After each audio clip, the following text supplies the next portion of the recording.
Just as conventional wisdom had apparently coalesced around the inevitability and superiority of full-frame cameras, the APS-C mirrorless interchangeable lens camera landscape has suddenly gone wild. Within weeks, even days of each other, Canon announced their new APS-C RF mount EOS R7 and R10, along with a pair of dedicated APS-C coverage RF lenses to go with them. Sony, out of the blue, really, announced a new trio of APS-C lenses for E-mount. Fujifilm announced their new 4K 120p recording APS-C flagship X-H2S, hinted at a 40-megapixel X-H2, and also introduced two new XF lenses. Tamron announced their 17-70 2.8 in X mount, and as of this recording, it looks like Nikon, is about to announce a new APS-C camera called the Z30.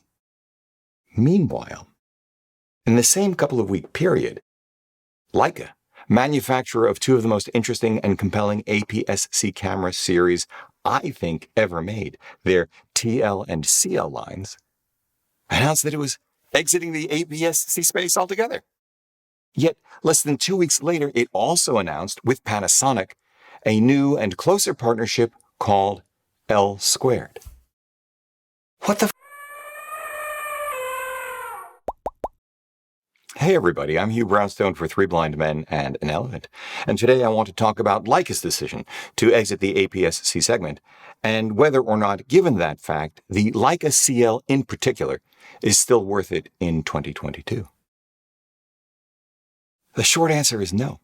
If you are looking for ultimate functionality, ultimate value, and ultimate image quality, there are other APS-C camera systems costing far less that can do as well or better, from autofocus to sharpness aided by IBIS, and more. On the other hand, you knew I was going to do this, right? Maybe. If you can reconceptualize the CL as a mini-me Leica M10, with an integrated EVF for manual focus M glass, with the option of attaching instead some really wonderful autofocusing L-mount glass, or as a mini-me first-generation Leica SL, wrapped in a rangefinder-style body that is much smaller, lighter, and discreet while being dramatically less expensive. Or, finally, as a mini-me first-generation Leica Q with interchangeable lenses, though without the option for mounting the brilliant fixed-mount image-stabilized manual autofocusing Summilux 28 1.7, there's simply nothing else that can come close to the true Leica experience that the CL, in fact, provides. Most people won't figure this out until it's too late. But before we get into it, I want to thank the good folks at Squarespace for making this video possible. From custom domains to beautiful websites using their easily customizable templates that you can have up and running in minutes, e-commerce, email and email marketing, SEO, analytics, and scheduling, Squarespace does it all and has done it for us for the last 6 years. If you are a small to mid-sized business in any industry, Squarespace is the place to go for all of your website needs.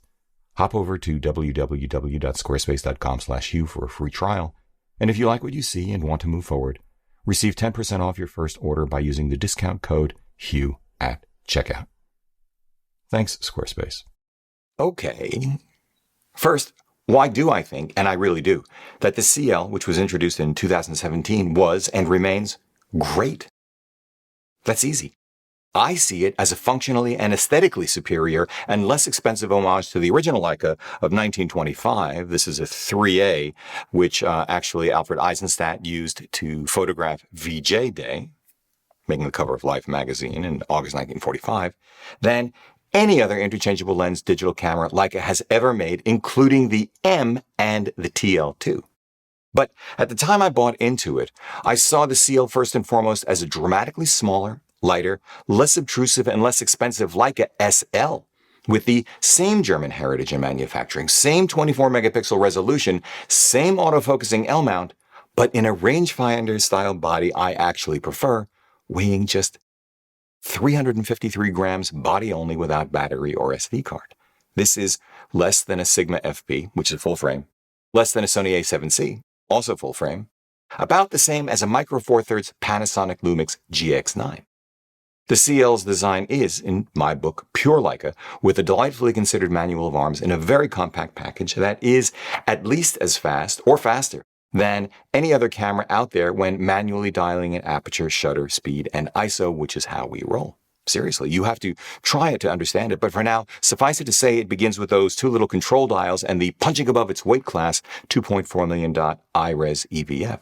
I was smitten by its industrial design, homage or not, full stop. I was delighted with the image quality of Leica's dedicated crop sensor autofocusing L-mount lenses for it. There simply was no other dedicated APS-C line as good at the time. But I was also taken by its feel in hand, not only on its own, but at the expense of repeating myself, by an aesthetically and practically superior match for manual Leica M-glass when you wanted that option. It struck me as a better Mini-Me SL than a Mini-Me SL, actually, more akin to a pint-sized EVF-based autofocusing M, but with the SL's excellent menu system and ergonomic philosophy.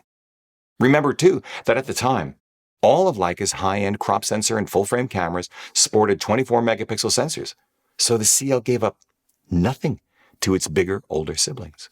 Its size, weight, and price advantages over both of those cameras were very clear, although not, interestingly enough, when compared to the full-frame Q.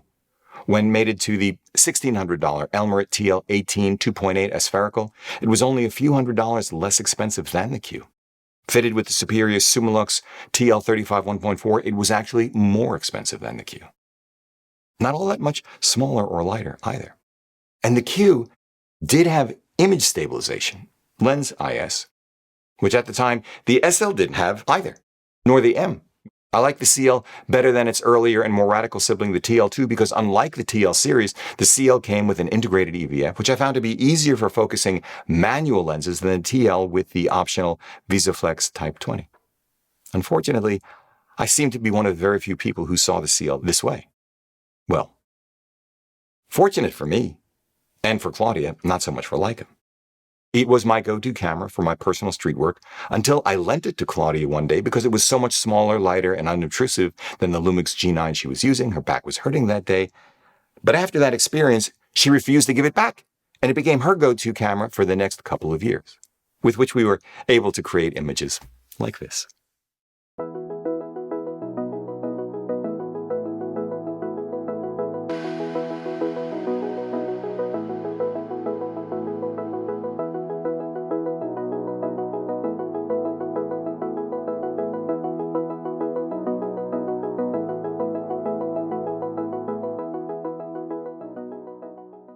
But that was then. This is now. So, second, it became apparent almost immediately that the competition was moving faster and catching up. They now have caught up and, in fact, in some ways eclipsed the CL. Although there were warning signs years earlier from other segments. Panasonic had introduced, for example, IBIS into its 16-megapixel Micro Four Thirds rangefinder style ILC mirrorless GX7 4 years earlier, way back in 2013. Sony had introduced a high-resolution sensor, 42 megapixels, in its tiny rangefinder style, but non-interchangeable lens, full-frame mirrorless RX1 R2 in 2015, a full 2 years before the CL hit the market. No APS-C camera had these features in 2017, but these weren't the only things the CL lacked. The CL relied on contrast detect only autofocus, for example, just as it was becoming clear to most people that hybrid phase detect was, in practical terms, a far better strategic direction. And although I just said that no APS-C camera had IBIS at the time, just a year later, 2018, Fujifilm's admittedly larger APS-C XH1 did. The following year, so did Sony's APS-C A6600. Not only were these cameras significantly less expensive, $1,900 and $1,400 body only respectively, versus $2,800 for the CL before the price rose to over $3,000, not only were the lenses for them much less expensive too, but they also came with an articulating rear screen that the CL did not. Weather sealing, the CL did not. Ports, the CL did not. And in the case of the XH1 in particular, a shutter release experience the CL couldn't touch, along with a higher resolution 3.7 million EVF. In late 2019, Fujifilm's X Pro 3 hit the market at $1,700, a rangefinder-style APS-C camera, which also went well with Leica M glass and, although it did not have IBIS, at least had an articulating rear screen.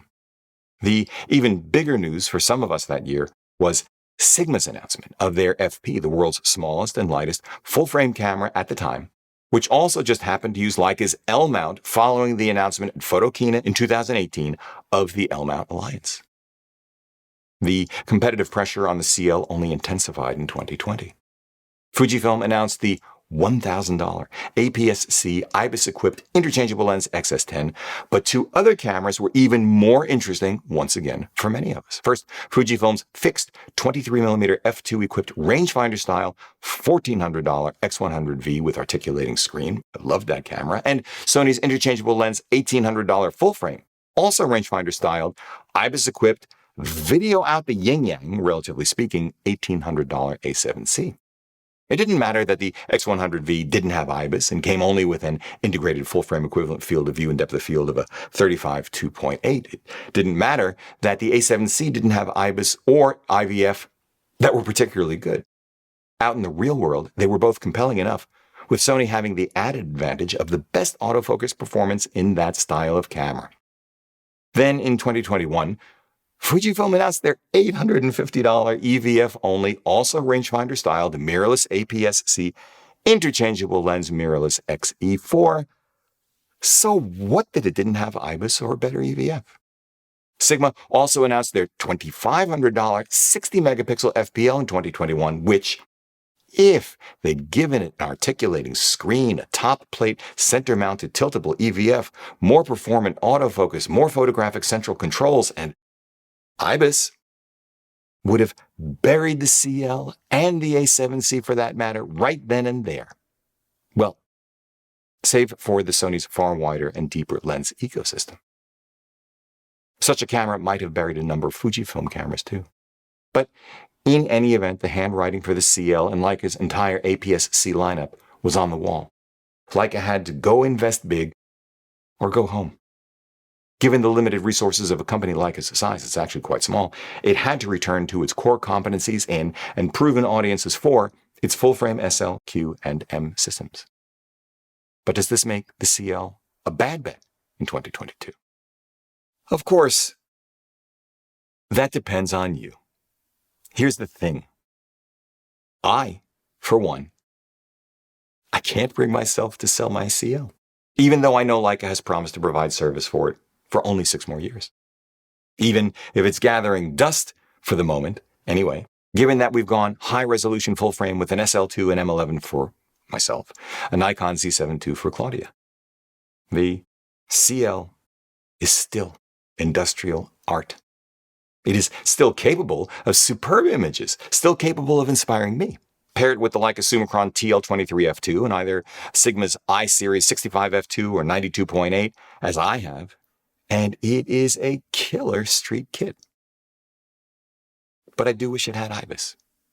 I do wish the CL were weather sealed. I wish its autofocus, just for stills, were as snappy as that first generation XH1, which I recently re-reviewed. I wish the CL's shutter release were as refined too. I really miss the articulating screens found on the X Pro 3 and X100V in particular. They're great for street work. I wish the CL had a 40-megapixel sensor. In the end, setting aside how I feel about the CL, I can't say that it makes much sense even used for many of us, even those of us who love what Leica stands for and appreciate those uniquely Leica characteristics of heritage, industrial design, build quality, and image quality. Image quality is not unique anymore. There are simply too many other low-cost, functionally better options out there, as I said earlier, with the latest and best lenses, a match or near match for, sometimes even superior to, the Leica APS-C lenses that at launch were nosebleed beyond anything else in the APS-C space, especially when it comes to chromatic aberration. Yes, lens design and manufacture has evolved that quickly in the last 5 or 6 years, as have lower-cost skilled labor pools around the world. But for those of us who don't care about IBIS, phase detect autofocus, an articulating screen or video, who, in other words, appreciate it for what it is rather than what it is not. A stellar alternative to the iconic German-designed and manufactured full-frame Leicas, the CL remains incredibly appealing.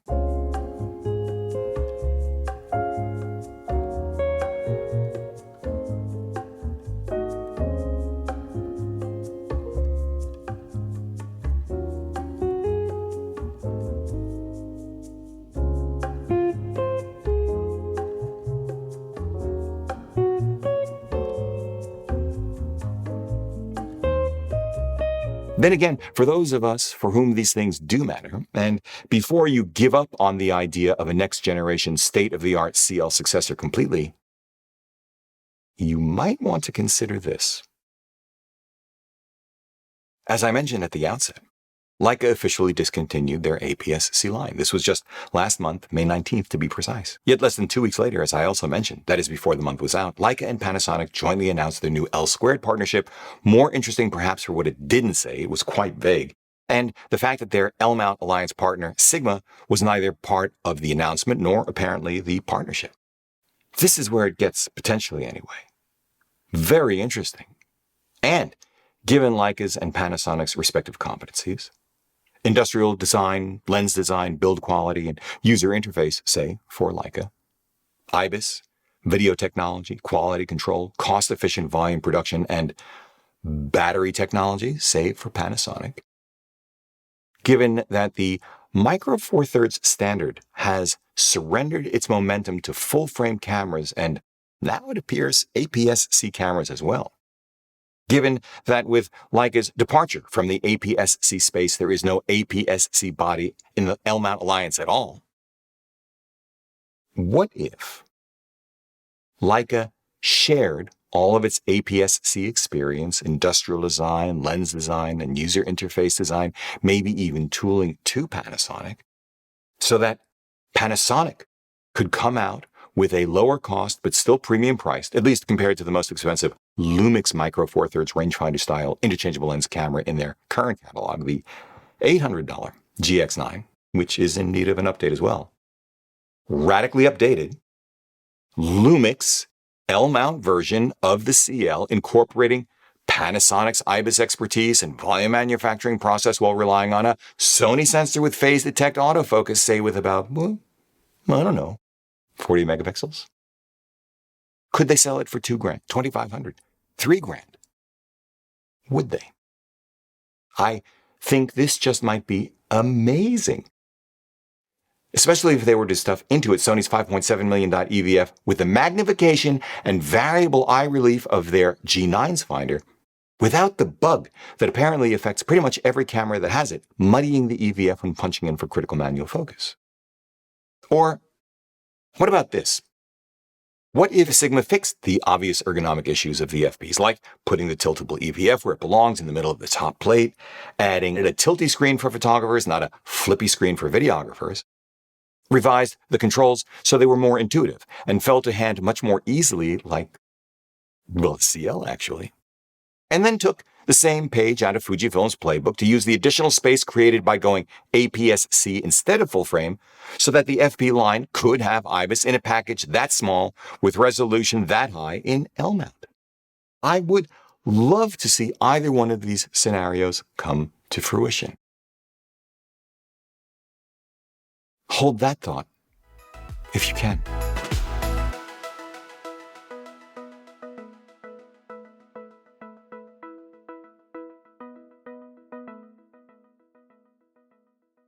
This video is brought to you by Squarespace. From custom domains to beautiful websites using their easily customizable templates that you can have up and running in minutes, e-commerce, email and email marketing, SEO, analytics, and scheduling, Squarespace does it all and has done it for us for the last 6 years. If you are a small to mid-sized business in any industry, Squarespace is the place to go for all of your website needs. Hop over to www.squarespace.com/Hugh for a free trial. And if you like what you see and want to move forward, receive 10% off your first order by using the discount code Hugh at checkout. Thanks, Squarespace. If you like what you've seen here today, please give a thumbs up, subscribe, join the conversation below, because this is an incredible audience. If you'd like a copy of our Streets of New York, the book, head over to www.3bmep.com/books. If you'd like to schedule a one-on-one video session with me for a portfolio review, explore or hone your artistic voice, select gear, and more, sign up at www.3bmep.com/booking. Finally, consider supporting our work by using our no-cost-to-you affiliate links down below, picking up some official Three Blind Men and an Elephant swag at 3bmep.threadless.com, sending coffee money via PayPal, or best of all, join us as a patron over at Patreon. However you choose to support us, as always, we thank you for it.